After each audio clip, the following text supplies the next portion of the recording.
नमस्कार दोस्तों आइए आज हम 10वें ज्योतिर्लिंग के बारे में जानते हैं। 10वां ज्योतिर्लिंग जो है वो है नागेश्वर ज्योतिर्लिंग। और ये ज्योतिर्लिंग गुजरात प्रांत के द्वारिकापुरी से 12-15 किलोमीटर दूरी में है।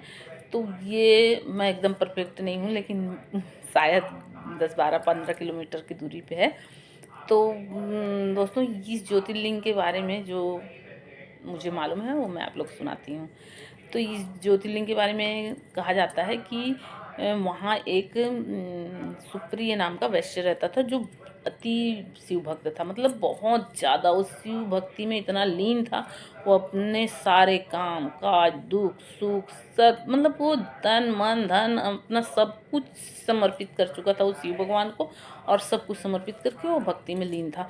उसकी भक्ति को देख के जो वहाँ एक दारुक नाम का दानव था, वो बहुत ज़्यादा दुखी था। वो उसको बहुत क्रोध आता था उसकी भक्ति को देख के।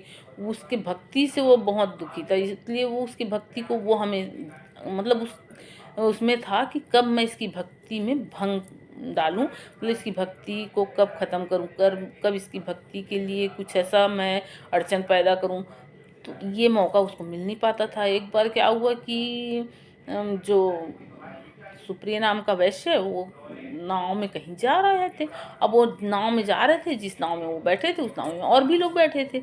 और अचानक कि इस दारूक नाम के दानव को ये पता चला कि वो सुप्रिय वैश्य जो है वो कहीं जा रहे हैं नाव में बैठ के। अब वो वहाँ पहुँचा और दोस्तों उसको तो मौका मिल गया। अब वो मौका मिल गया तो उसने क्या किया कि उस सुप्रिय वैश्य को उसके साथ उस नाव में जितने लोग बैठे थे सबको कारागार में डाल दिया। सब कारागार में पड़ गए। कारागार में पड़ने के बाद भी वो जो सुप्रिय वैश्य था, वो अपने नित्य नियमानुसार भोलेनाथ में ही लीन रहा। भोलेनाथ के पूजा पाठ, उनके पूजा अर्चना भक्ति तपस्या में लीन रहा। उस चीज़ को देख के दारुक को और भी ज़्यादा क्रोध आया कि मैं इसको कारागार में डाल दी हूँ, उसके बाद भी ये पूजा पाठ ही कर रहा है। वो और लोगों को भी अपने साइड कर लिया है, और लोग भी शिव भक्त बनते जा रहे हैं और लोगों को भी शिव भक्त बना रहा है। ये सब चीज़ दारुक को नहीं अच्छा लग रहा था। वो आया एक दिन, देखा कारागार आया, ऐसा सुना अपने सब सेवकों द्वारा कि वहाँ भी वो भक्ति कर रहा है। तो वो दारुक जो है वो देखने आया कारागार में। तो देखा तो सुप्रिय वैश्य जो है वो तो आंख बंद करके और शिव भक्ति में लीन था।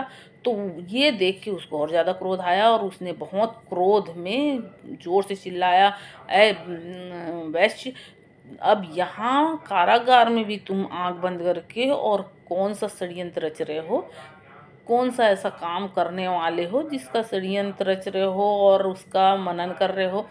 जोर से चिल्लाया गुस्सा होके, लेकिन उसके ध्यान को भंग नहीं कर पाया।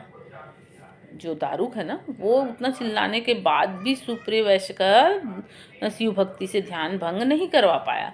तो और भी क्रोध आ गया इसको, और भी ज़्यादा क्रोधित होके और फिर आदेश दे दिए। ये दारुक जो है वो आदेश दिया अपने सारे कर्मचारियों को, जो वहाँ कारागार में सेवक थे उनको, कि ये जो सुप्रिय वैश्य है उसको, उसके साथ वो जितने कारागार में है सबको ख़त्म कर दो, सबको मार डालो, सबका वो कर दो, बंद कर दो। तो भी इतना सुनने के बाद भी जो सुप्रिय वैश्य था वो टस से मस नहीं हुआ।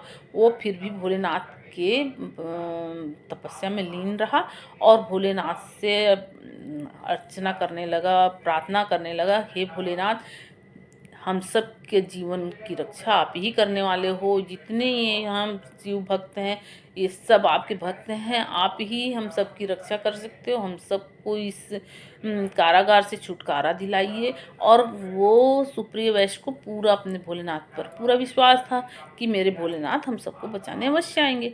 भोलेनाथ वाकई में उसके विश्वास के अनुसार भोलेनाथ प्रकट हुए वहाँ एक बहुत ऊंचे सिंहासन में, चमकता हुआ सिंहासन, उससे भोलेनाथ आके वहाँ प्रकट हुए एकदम उज्जवल ज्योति की तरह।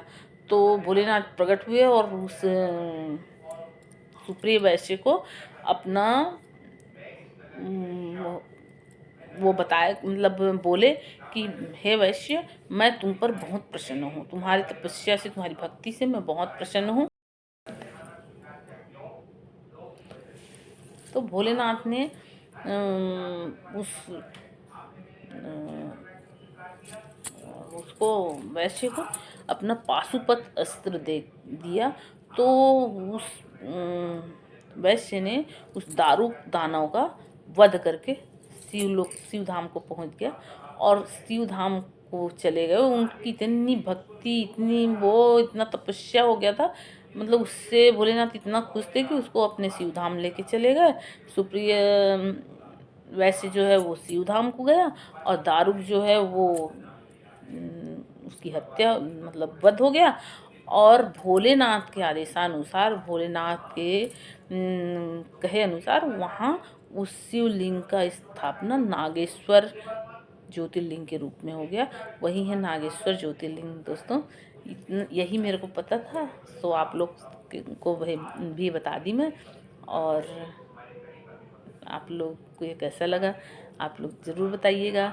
आप लोग इसको कमेंट करके ज़रूर बताइएगा कि आप लोग को ये जानकारी कैसी लगी। और दोस्तों, मेरे आप लोग मेरे इस चैनल को सब्सक्राइब कीजिए, मेरे इस वीडियो को लाइक कीजिए और कमेंट भी कीजिए कैसा लगा करके बताइएगा। फिर मैं आगे और भी जानकारी आप लोग को देती रहूँगी जो मुझे पता चलते जाएगा। ठीक है दोस्तों, नमस्कार दोस्तों।